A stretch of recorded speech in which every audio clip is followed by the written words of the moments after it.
Please can I welcome everyone to this decision day today. The time is 9:30 and this decision day is being held under the regulations which came into effect on the 4th of April 2020 in response to the COVID-19 situation. My name is Councillor Jackie Porter and I'm the Cabinet Member for the Built Environment and Wellbeing. There are a few housekeeping reminders just to run through, as I know that these new working practices in response to regulations have created situations which we didn't imagine. First of all, please can I ask everyone present that your microphones remain muted and your camera is turned off whilst you're not addressing the decision day, as this reduces background noise and avoids any unintentional disturbances. And can I also advise that this decision day is being audio recorded and live streamed from the Council's website. In addition, a video recording of the decision day will be uploaded to the Council's YouTube channel in due course. When speaking and referring to the agenda papers, it would be really helpful if you could reference the page or paragraph number. Thank you. Although it's unlikely, please note that the duration of this virtual decision day is 2 hours, and any business not conducted after this time may be deferred to an alternative date or day. Please can I ask the Democratic Services Officer to confirm the names of officers present this morning? Yes, Councillor Porter. In addition to myself in the St Giles room, we have Richard Botham, Strategic Director Services. On the call from Strategic Planning, there's Adrian Fox and Steve Oberchik, and we also have Catherine Knight from Legal. Thank you very much indeed. And I believe we have a councillor who's wishing to speak as well. That's right, Councillor Horrell. Brilliant, thank you. And I see Councillor Horrell's on the line too. Thank you. Are there any declarations of interest from councillors or officers present? If you'd like to use the hands up function, we can invite you to speak. No, I think I have to declare a personal interest because I'm a county councillor and this covers the whole of the area of Hampshire, but I don't think I have any personal responsibility in making decisions of anything relating to Hampshire County Council on this one. The agenda item really for public participation isn't necessary because no members of the public have asked to speak, but I wonder if Councillor Horrell would like to speak at this point, or would, yes, if you'd like to say what you'd like to say, that'd be greatly appreciated, Councillor Horrell.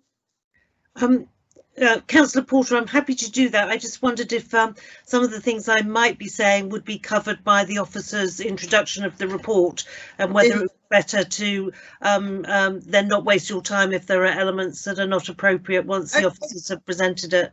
Yes, that's absolutely fine, Councillor Horrell. So I'm just going to be making the introduction that this paper is the formal request for, or the formal authority for, the Deputy Leader and Cabinet Member for Finance and Risk to sign the initial statement of common ground with Partnership for South Hampshire. It was agreed informally at the meeting on the 30th of September when the push agreed an initial statement of common ground, but actually it needs to be signed off by us and Councillor Cutler, as our member at PFSH, is going to be the one that signs it. So the recommendation is that the Deputy Leader and Cabinet Member for Finance and Risk be given the delegated authority to sign the Partnership for South Hampshire's initial statement of common ground as approved by the Joint Committee on the 30th of December and future updates on behalf of the City Council. Mr. Oberchik is on the line, and would you like to make any other comments, Mr. Oberchik? Yes, thank you, Chair. Morning, everybody. Yes, really just to say that the Partnership for South Hampshire, or PUSH as we tend to call it, consists of 12 authorities and the City Council is one of those. And it has worked together in the past to produce a joint strategy in 2016, and that now needs updating as we have new methods for calculating housing needs and other requirements, and we need to roll that strategy forward. And this statement of common ground is basically an agreement to work together towards producing an updated joint strategy. And an initial statement of common ground was agreed by PUSH on the 30th of September, and the details of that are on the PUSH website in the report to that meeting. But I've summarised that in this recommended decision on pages 10 and 11 what that statement of common ground covers. And probably the key things are the evidence studies that statement proposes, and some of which are now underway. The main ones being a study of strategic development opportunity areas to look at where there might be capacity for future growth, an economic and employment study, and a study of green infrastructure and possible green belt. So those are the studies planned. The first two of those are starting and underway. And really this decision is almost an administrative matters to get authority for the deputy leader to actually sign that initial statement of common ground. But obviously it's an opportunity to set out what Push is doing, and if there are any questions on that, then I'm happy to answer them. Thank you, Chair. Thank you. Can I just correct something? I think I said informal, I meant formally approved on the 30th of September. Councillor Horrell, would you like to speak now? Thank you, Mr. Overcheck.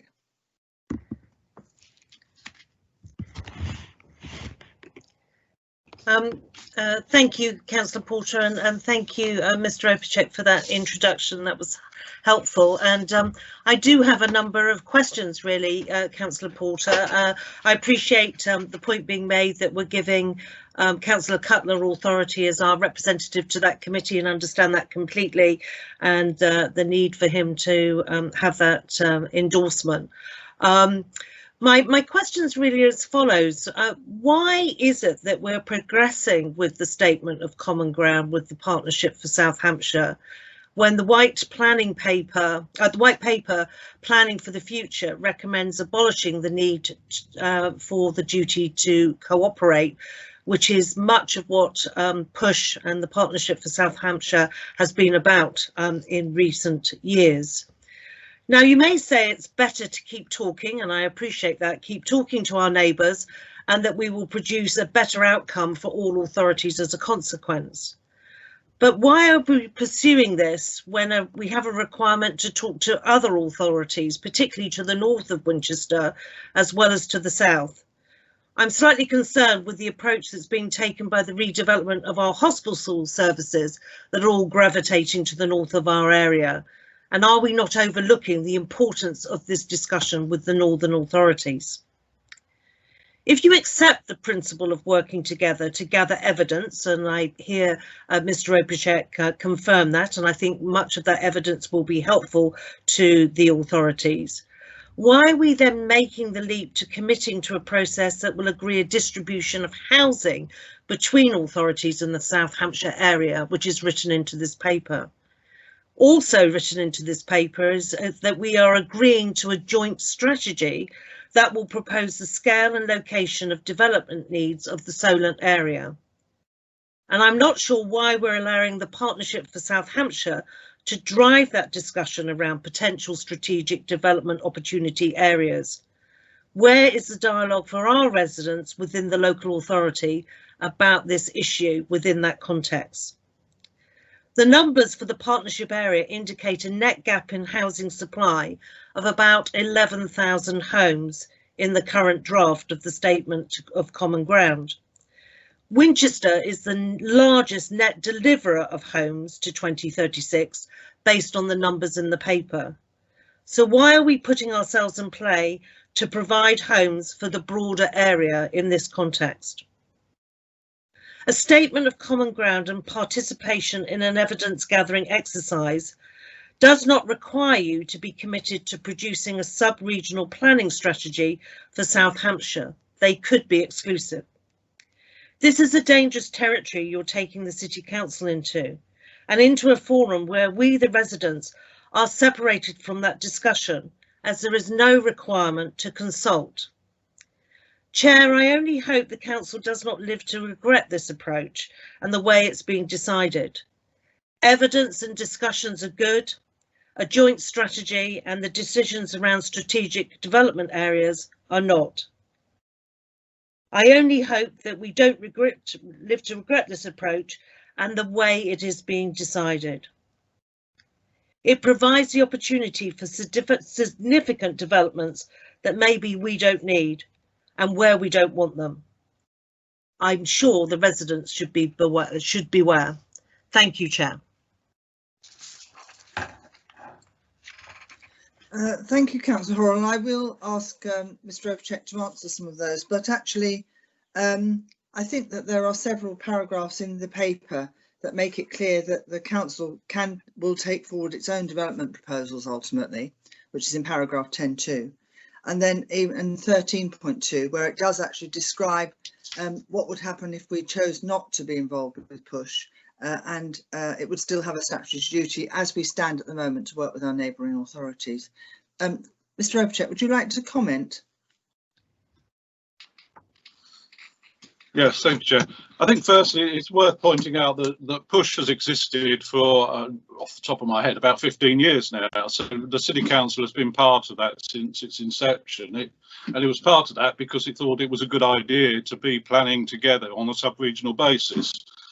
Since it started, the duty to cooperate came in, and that really makes it essential that we work together with our neighbouring authorities. That may yet disappear through the proposals in the white paper, but we haven't had the government's response on those proposals. So at the moment, we certainly still have the duty to cooperate. And we do cooperate with all our neighbouring authorities. So we do cooperate with the authorities in the north, and we have regular meetings with those and with all of our neighbours. But it is clear that it's in the south where our neighbouring authorities are struggling most to meet their housing needs and where they're most likely to ask us to help out.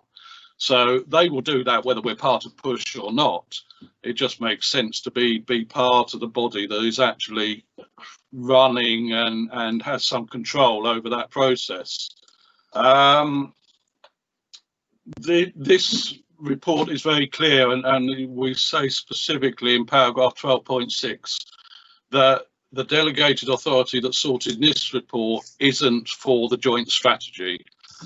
This is just on the technical work and the evidence studies stages of the work, and if in due course the duty to cooperate disappears, then that is going to be a reason in itself for looking again at the statement of common ground and whether we need a joint strategy. But at the moment we have a duty to cooperate, and the statement of common ground and a joint strategy seems the most sensible way to fulfil that. As for consultation, I mean, obviously everything push does through its joint committee is in public anyway, and the public can get involved and comment on that. But even if push produces a joint strategy, it won't be a statutory planning document. The way that will get translated into actions is through local plans. So we will have control over what we put in our local plan, and obviously there is a much fuller public consultation process with that, including examination in front of an inspector. And obviously an inspector is going to be looking at that evidence and how we've met the duty to cooperate as well. So I think where we are at the moment, certainly we ought to be part of that. If things change, then there is the opportunity to change, although it has always seemed to the City Council to make sense to be part of a joint planning arrangement with its neighbours. Thank you, Steve. I think that's shown the risks and the benefits really well. Thank you very much indeed. It is something that's not been just taken as a matter of course. This is something where we have made a conscious decision to go forward with it. And I am suggesting, I'm making the decision that here we are going to be going forward to sign the Statement of Common Ground. I appreciate your comments, Councillor Horrell, but I think it's just brought out that it has actually been considered very seriously, and we are going forward with the decision day as it stands.